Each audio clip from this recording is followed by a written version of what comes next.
یہ ایک معجزہ میں آپ کو رسول اللہ کے حسن میں بیان کر رہی ہوں، اور سن کر یہ معجزہ آپ کو رسول اللہ کی یاد تو ضرور آئے گی کہ کہتے ہیں کہ ایک بار رسول اللہ صلی اللہ تعالی علیہ وسلم شہر مدینہ کی گلیوں سے گزر رہے تھے کہ چار لوگ جو ہے وہیں سے گزر رہے تھے. ان کے پاس ایک سرخ رنگ کا اونٹ تھا، اور وہ اونٹ رسول اللہ صلی اللہ تعالی علیہ وسلم کی آنکھوں کو اتنا بھا گیا، ان کو پسند آ جاتا ہے. تو آپ جاتے ہیں ان لوگوں کے پاس اور آپ ان لوگوں سے کہتے ہیں کہ مجھے خریداری تو نہیں کرنی تھی، میں خریداری کرنے کے حساب سے نہیں آیا تھا، میرے پاس پیسے بھی نہیں ہیں، میں کچھ خریدنے نہیں آیا تھا، میرے پاس پیسے نہیں ہیں، لیکن پھر بھی مجھے آپ کا اونٹ بہت زیادہ پسند آ گیا ہے اور میں اسے خریدنا چاہتا ہوں، تو کیا تم مجھے بیچ سکتے ہو؟ اب وہ جو چار لوگ تھے جن کا وہ اونٹ تھا، وہ رسول اللہ صلی اللہ تعالی علیہ وسلم کو دیکھتے ہی شیدائی ہو جاتے ہیں، ان پہ فدا ہو جاتے ہیں. اللہ اکبر. ان کے حسن کو دیکھ کر مرد بھی فدا ہو جایا کرتے ہیں، جو بھی ان کو دیکھتا فدا ہو جایا کرتا ہے. اتنا خوبصورت میرے رسول اللہ کا حسن ہوا کرتا ہے. اب انہیں ہوش نہیں کہ اب ہوش کہاں باقی، اب ہوش کہاں باقی، اے جلوے جانانا. تو رسول اللہ صلی اللہ تعالی علیہ وسلم کو دیکھ کر وہ شیدائی ہو جایا کرتے ہیں، ان کی محبت میں وہ کہہ دیتے ہیں کہ ٹھیک ہے، ہم نے تمہیں اپنا اونٹ بیچا. اس سرخ رنگ کا جو اونٹ ہوتا ہے وہ نہایتی قیمتی ہوتا ہے، وہ کوئی سستا اونٹ نہیں ہوتا. لیکن رسول اللہ صلی اللہ تعالی علیہ وسلم کے حسن کے آگے وہ یہ بھول جاتے ہیں کہ وہ یہ کیا کر رہے ہیں. انہوں نے رسول اللہ صلی اللہ تعالی علیہ وسلم سے نہ تو نام پوچھا، نہ تو ان کا پتہ پوچھا، اور انہیں اونٹ دے دیا. اب رسول اللہ صلی اللہ تعالی علیہ وسلم نے ان سے کہا، کیا کہا؟ ان سے کہا کہ دیکھو میرے پاس ابھی پیسے نہیں ہیں، میں کسی خریداری کے حساب سے نہیں آیا تھا، لیکن مجھے تمہارا اونٹ پسند آ گیا ہے، اس لیے میں خریدتا ہوں، اور بعد میں تم یہیں رک جاؤ، میں تمہیں ابھی تمہارے اونٹ کی قیمت بھیج دوں گا. اب رسول اللہ صلی اللہ تعالی علیہ وسلم اس سرخ اونٹ کو لیتے ہیں اور وہاں سے چلے جاتے ہیں. اب وہ جو چار شخص تھے وہ ان کو دیکھ رہے ہوتے ہیں، تب تک دیکھ رہے ہوتے ہیں جب تک کہ آپ ان کی آنکھوں سے اوجھل نہیں ہو جاتے، اور جیسے ہی آپ ان کی آنکھوں سے اوجھل ہو جاتے ہیں تو پھر وہ چاروں ہوش میں آتے ہیں. تھوڑی دیر کے بعد ہوش میں آتے ہیں تو کہتے ہیں کہ یہ ہم نے کیا کر دیا، یہ ہم نے کیا کر دیا کہ نہ ہم نے ان سے نام پوچھا، نہ ان سے ہم نے پتہ پوچھا، نہ کوئی گواہ ہے ان کا، اور ہم نے انہیں اونٹ بھی دے دیا. تو ہم اب اونٹ کی قیمت ہمیں کیسے ملے گی؟ اتنا قیمتی اونٹ ہم نے دے دیا جس کی قیمت مل پانا مشکل ہے. تو انہوں نے کہا، ایک نے دوسرے سے پوچھا کہ تم نے ان سے نام تو پوچھ لیا ہوتا. تو اس نے کہا کہ میں تو ان کی آنکھوں میں کھو گیا تھا، میں تو ان کی آنکھوں میں کھو گیا تھا کہ ان کی آنکھیں جھیل سی تھیں، کہ ان کی آنکھیں جھیل سی تھیں کہ مجھے نکلنے کا، میں ان میں غوطہ لگا رہا تھا، میں ان سے باہر ہی نہیں نکل پا رہا تھا. اتنی گہری ان کی جھیل سی آنکھیں تھی کہ میں اس میں ڈوب گیا، اتنا ڈوب گیا کہ میں غوطہ لگا کر باہر نہیں نکل پا رہا تھا، اس لیے میں ان سے نام کیسے پوچھتا. پھر فرمایا کہ چلو میں ان کی آنکھوں میں کھو گیا تو تم ہی پوچھ لیتے. اللہ اکبر. تو اس نے کیا پیارا جواب دیا کہ میں کیسے پوچھ لیتا، میں تو ان کی زلفوں میں کھو گیا. اللہ اکبر. کیا حسن تھا ہماری رسول صلی اللہ تعالی علیہ وسلم کا، کیا حسن تھا. بولا کہ میں تو ان کے زلفوں میں کھو گیا. تو تیسرے نے کہا کہ تم ان کی زلفوں میں کھو گئے تھے؟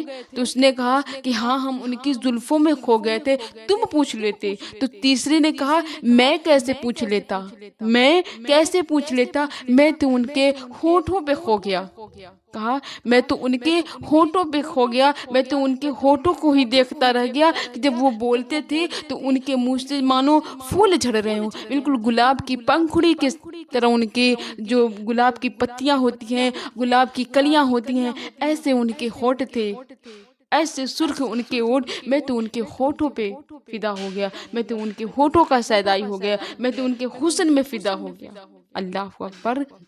یہ حسن تھا ہمارے رسول اللہ صلی اللہ تعالیٰ علیہ وسلم کا۔ تو سب نے چوتھے سے پوچھا کہ تم نے کیوں نہیں پوچھا؟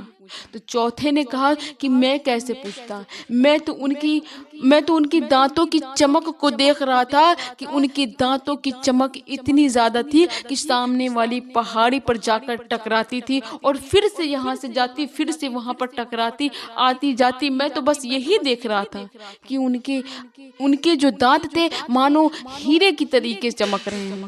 یہ حسن تھا ہمارے رسول اللہ صلی اللہ تعالیٰ علیہ وسلم کا۔ تو اب چاروں پھر گٹ مناتے ہیں، کہتے ہیں کہ اعلان کر دو کہ اونٹ ہمارا چوری ہو گیا۔ ایک نے کہا کہ اعلان کر دو کہ اونٹ چوری ہو گیا ہے۔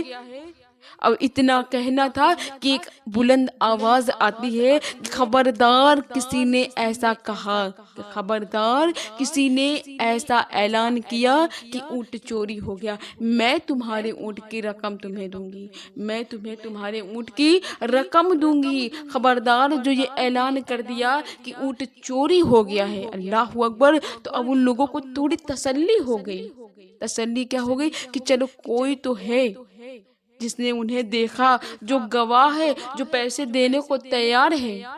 اب وہ پاس جا کر پوچھتے ہیں ان خاتون سے کہ آپ کون ہیں، کیا آپ انہیں جانتی ہیں؟ اللہ اکبر! تو پیارا جواب دیتی ہیں، کہتی ہیں نہیں، میں انہیں نہیں جانتی، میں نہیں جانتی، وہ کہاں سے آئے تھے، کون تھے، کیا نام تھا اور کہاں گئے، میں نہیں جانتی۔ اب اتنا بس یہی گفتگو ہو رہی تھی کہ حضرت بلال حبشی رضی اللہ تعالی عنہما کچھ کھجوریں لے کر حاضر ہوتے ہیں اور فرماتے ہیں کہ وہ تمہارا ہی اونٹ تھا، کہ وہ تمہارا ہی اونٹ تھا جو میرے آقا رسول اللہ صلی اللہ تعالی علیہ وسلم کو پسند آیا؟ تو بولے ہاں ہمارا ہی اونٹ تھا۔ تو کہا چلو رسول اللہ صلی اللہ تعالی علیہ وسلم نے تمہاری رقم بھیجی ہے، اپنی رقم بتاؤ، میں تمہیں رقم دیتا ہوں۔ اس سے پہلے یہ چند کھجوریں تمہاری مہمان نوازی کے لیے ہمارے آقا نے بھیجی ہیں، تو انہیں کھا کر مہمان نوازی کیجیے۔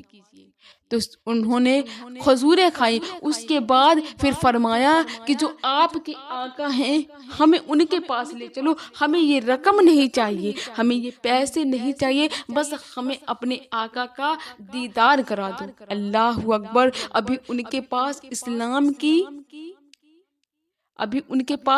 اسلام کی دولت نہیں تھی، ایمان کی دولت نہیں تھی، لیکن جب ہمارے نبی صلی اللہ تعالی علیہ وسلم کو دیکھا تو انہیں ان پر ایمان آیا، وہ ان کے شیدائی ہو گئے، ان سے محبت کرنے لگے۔ اب چاروں جاتے ہیں، جو چار تھے چاروں ویاپاری جاتے ہیں اور رسول اللہ حضرت بلال حبشی جو ہے انہیں لے جاتے ہیں۔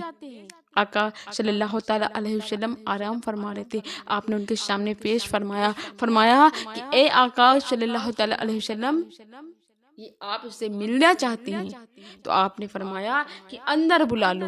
آپ اندر جاتے ہیں، جب اندر جاتے ہیں تو پھر انہیں وہ دیکھتے رہتے ہیں، کیونکہ حسن تھا ان کا جلوہ، انوار کا عالم کیا ہوگا، اور ہر کوئی فدا ہے بن دیکھے، تو دیدار کا عالم کیا ہوگا جب بن دیکھے، جنہوں نے انہیں دیکھا نہیں ہے، جب وہ لوگ ان کی حسن کے شیدائی ہیں، تو پھر سوچو جس نے ہمارے رسول اللہ صلی اللہ تعالی علیہ وسلم کے حسن کو بخوبی دیکھا ہو، اس کا کیا حال ہوگا۔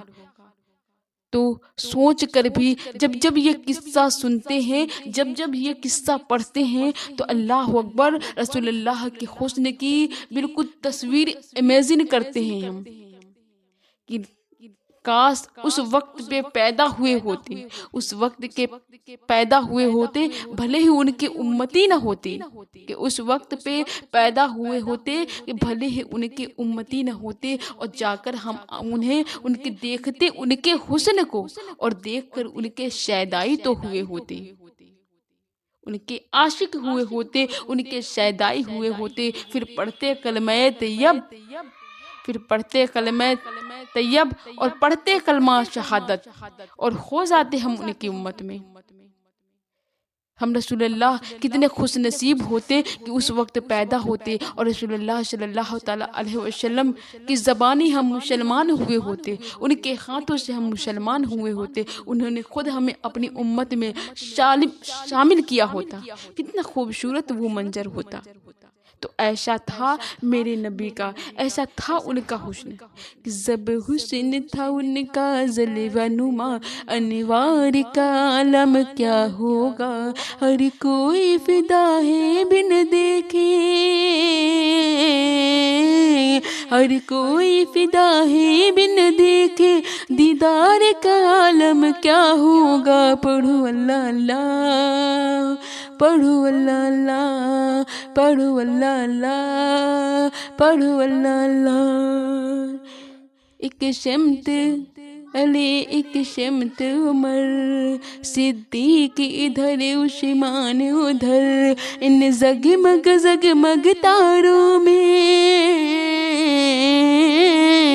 ان زگمگ زگمگ تاروں میں، مختار کا عالم کیا ہوگا، پڑھو اللہ اللہ، پڑھو اللہ اللہ۔ تو مجھے امید ہے کہ آپ کو یہ معجزہ، یہ قصہ بے حد پسند آیا ہوگا۔ تو ملتے ہیں ہم آپ سے نیکسٹ ویڈیو میں، تب تک آپ لوگ اپنا خیال رکھیں، دعاؤں میں ہمیں یاد رکھیں۔ السلام علیکم ورحمۃ اللہ وبرکاتہ۔